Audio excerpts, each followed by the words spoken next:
Hello everyone, welcome back. In this video we are going to see box model in CSS. So whatever you see on the internet, whatever pages you scroll upon, so everything is consist of boxes. So each box is having its content. So each content having its padding, border and margin. So as you can see on the screen, so here we have the center area. So the center area called content area. So this content has the padding and the border and margin. The content area itself will be the main area. We can give padding, so we can ignore it. So we can give border, we can give margin. So these are all kind of dependencies for this. If you want, we can add it. So that's it. You might have a question, so what is the box model is? So the box model itself is called margin, border and padding and the content. So this is called completely box model. So I'm gonna explain to you with the example. So let's get into this video. I'm gonna code an example. With that I'm gonna explain this box model. So let's begin. To get this predefined code, you have to click on shift and press number 1. So you will get this predefined template. So then here I'm gonna create one container. So create div. Inside it I'm going to create one paragraph called content. Okay, so here you can see the content. So here I'm going to create one class for this div. I'm going to give class name as box. Okay, so now we have to apply the styling for this class. So in order to link that CSS, you have to write link rel style sheet href style CSS. That's it. Okay, now I have successfully linked it, and then I'm gonna write styling for this box class. So for that I'm gonna go into the style CSS file and dot box. Now we'll give the font size for this to get it bigger. Okay, so now I'm gonna apply color for the background to see this.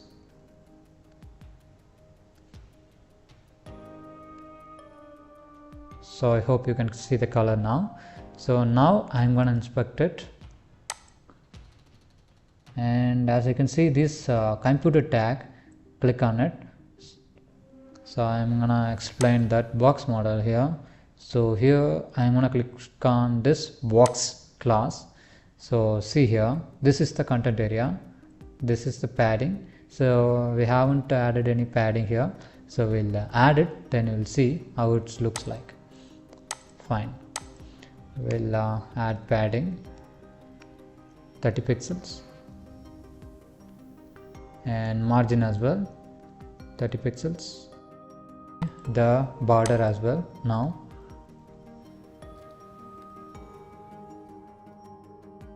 two pixel, solid, color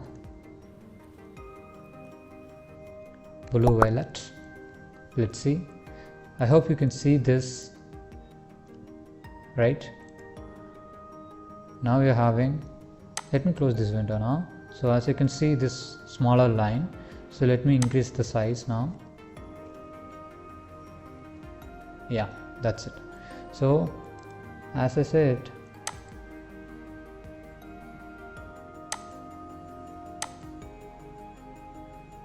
so this is the content area, this is the padding area, this is border and this is the margin. So this is how the box model flow goes, and we'll do some more experiments here.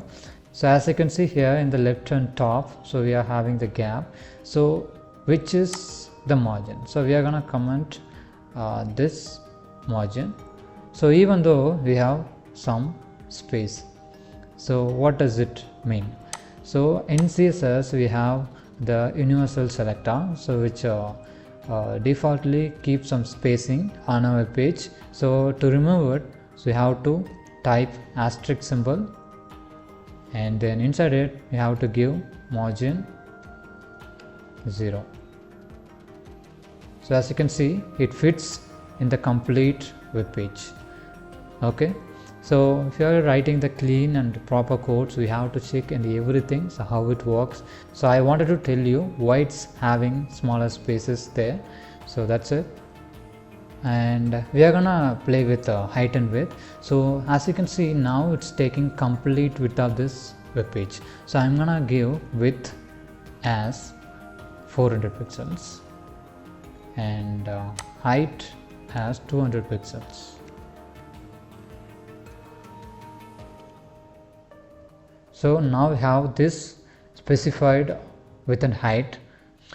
Okay, so let me brief about padding and margin. So now we are gonna start with padding. So now as you can see, I have applied 30 pixels for all the angles, top and right, bottom and left.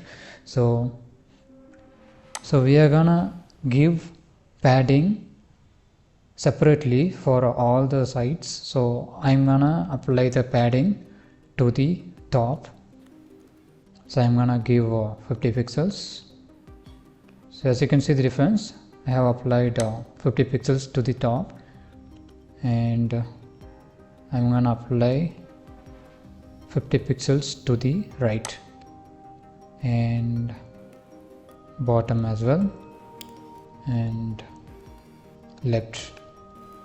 So as you can see, I have applied 50 pixels to all the angles, top, right, bottom and left. So instead of giving like this, so we can use a shorthand property as well. So for the understanding purpose, I have given separately. Let me comment it. So I'm gonna give it with a shorthand property. So here I am gonna give 100 pixels to the top and 100 pixels to the right and 100 pixels to the bottom and 100 pixels to the left. So as you can see, this padding has been applied here. So let me give you the idea how you can remember this shorthand property for the padding. So consider the clockwise structure: top, right, bottom and left. So as you can see here, this is top, this is right, this is bottom, this is left. Okay, this is how you can remember. So if you remember about the clockwise structure, you will never forget this padding shorthand property. So that's it for padding. So let me start with margin as well. So I'm gonna apply margins for all the angles. Let me start with margin top. I will give 80 pixels and margin right 80 pixels,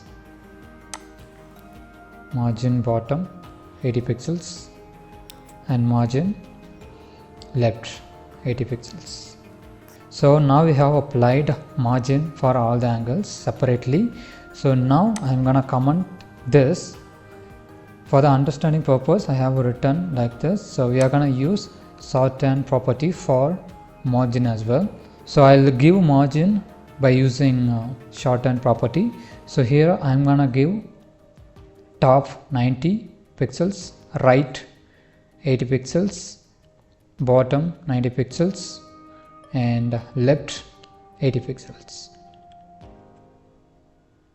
So now you can see the difference. So this is how you can apply the shorthand property for padding and margin. So this is very important. So as I have said, so in order to remember the padding and margin shorthand property, we have to remember the clockwise structure. In that way, you will never forget the padding and margin shorthand property. So that's it. I hope you enjoyed it. Do like and subscribe. I'll be in another interesting video. See you there.